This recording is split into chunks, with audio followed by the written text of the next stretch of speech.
Hello hi అండి. ఈరోజు వచ్చేసి ఎగ్ ఫ్రై అయితే చేశానండి. ఇలా ఎగ్ ఫ్రై చేసుకుంటే చాలా టేస్ట్గా ఉంటుంది.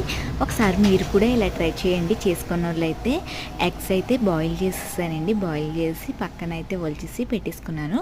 స్టవ్ మీద అయితే ఒక గిన్నె పెట్టుకున్నానండి. ఆయిల్ వేసుకొని కొంచెం పసుపు అయితే వేసుకున్నానండి.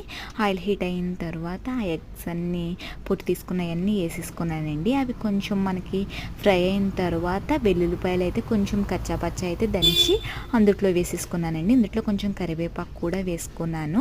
ఇందులోకి నెక్స్ట్ వచ్చేసి కొంచెం సాల్ట్ వేసుకున్నానండి. మనకి కారం ఎంత కావాలనుకుంటే అంత వేసుకోవచ్చు. రైస్లో కలుపుకునేటట్టు అయితే కొంచెం కారం వేసుకున్నాను. సాల్ట్ కూడా వేసుకున్నానండి. ఇందులో చికెన్ మసాలా ఉంటే చికెన్ మసాలా వేసుకుంటే చాలా టేస్ట్గా ఉంటుందండి. కానీ నా దగ్గర చికెన్ మసాలా అయితే లేదండి. కర్రీ అయితే రెడీ అయిపోయింది. ఇది మనకి పప్పుచారులోకి కానీ ఏమైనా పులుసు కూరలోకి కానీ అయితే చాలా బాగుంటుంది. దీని కాంబినేషన్ టమాటా పచ్చడి